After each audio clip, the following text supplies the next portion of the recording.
안녕하세요. 저는 척추측만증 치료사 팀장 이덕성입니다. 지금까지 한 병원, 재활의학과에서 15년 이상 척추측만증과 체형 관련한 치료를 해왔습니다. 아마도 한 병원에서만 15년 정도 일을 해왔으니까 못해도 케이스가 1000케이스 이상은 될 거라고 생각을 합니다. 척추 교정이, 척추 측만증 교정이 된다 안 된다라는 그런 말들이 설왕설래하고 있는데요. 한 7, 80% 이상에서 많은 변화가 있는 경우가 많았었다라고 자신 있게 말씀드릴 수가 있습니다. 1000케이스라고 하셨잖아요. 예. 그러면 치료율이 80%면 800명 정도는 좋아진다는 건가요? 예, 맞습니다. 그 비율적으로 따졌을 때 그 명수를 환산하면 긍정적인 이펙트가 있다라고 말씀드릴 수 있습니다. 안 되는 200명은 왜 안 되는 거예요? 그거는 선천적인 척추측만증으로서 또는 너무나 많이 틀어진 경우, 뼈 하나하나의 기형으로 인해서 야기된 척추측만증의 경우에는 그때는 어떻게 할 수가 없고 그때는 보조기라든가 아니면 수술요법으로 시행을 하게 됩니다. 그분들은 선생님께 찾아가면 이렇게 다른 쪽으로 이렇게 회유를 하시는 건가요? 예, 그런 분들은 제가 할 수 있는 영역에서 범주에서 벗어나 있기 때문에 괜히 희망 고문할 필요가 없기 때문에 조금 더 환자한테 효과가 있을 만한 그런 치료법을 말씀을 드리고 조언을 해드리고 있습니다. 10명 중에 8명은 고쳐지는 측만증을 갖고 있는 거네요. 예, 그런 경우가 많습니다. 특히 나이가 어릴수록은 기능적인 척추측만증이기 때문에 오래 놔뒀을 경우에 구조적인 척추측만증의 변화가 될 수가 있습니다. 그래야 나이가 어릴수록 조금 더 기능적인 측만증에 가까운 유형일 때 치료를 하면은 각도의 개선이 많은 그 변화를 볼 수가 있습니다. 근데 요즘 사람들은 측만증이 없는 사람이 없더라고요. 예, 맞습니다. 그거를 근데 꼭 바로 잡아야 될 필요가 있을까요? 흔치는 않지만 그래도 간혹 척추 쪽에 전체적인 통증이 있는 경우가 있습니다. 그런 분들은 일반적으로 권하고 있습니다. 물론 외형적으로 엑스레이 상에서 아이들과 같은 변화를 얻는 건 쉽지는 않습니다. 그러나 분명히 어른 성인의 경우에서도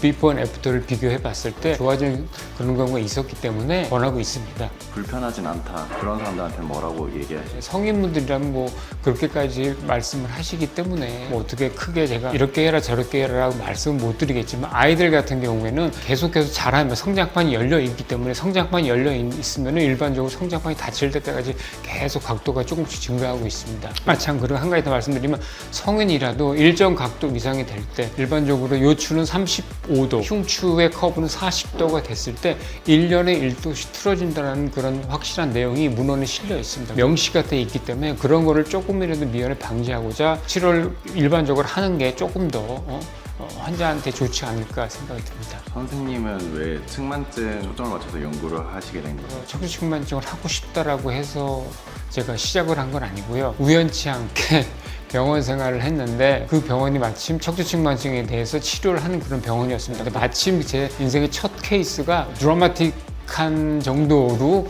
결과가 나와서 그 다음부터 제가 어찌됐든 척추측만증 체형 관련한 치료에 쭉 매진을 하게 된 계기가 됐었습니다. 그래서 첫 케이스 말해주면 될 것 같은데. 지금요? 예, 바로 얘기를 할까요?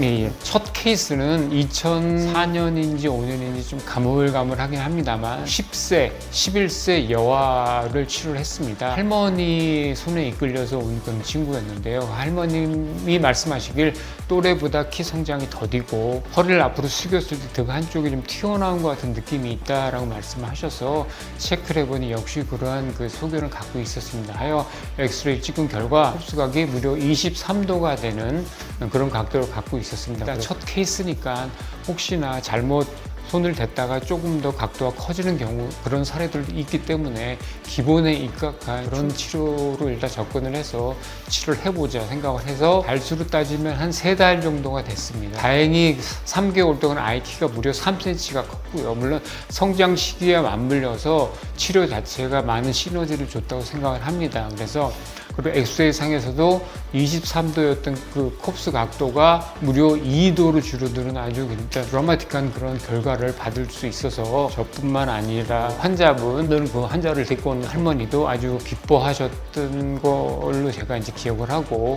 측만증을 다루는 게 병원마다 다른 것 같은데 그 기본에 입각한 치료라는 게 있나요? 측만증? 척추측만증의 어떤 과학적인 원인이 정확히 의학적으로 밝혀진 상태가 아니기 때문에 이게 맞다 저게 맞다라고 말하기는 어려워요. 그러나 지금의 환경에서 봤을 때는 공인된 그래도 그 호흡 운동이라는 치료가 있어요. 호흡을 이용한 치료, 공인된 대중적인 그런 치료로 생각을 하고 있는 추세입니다.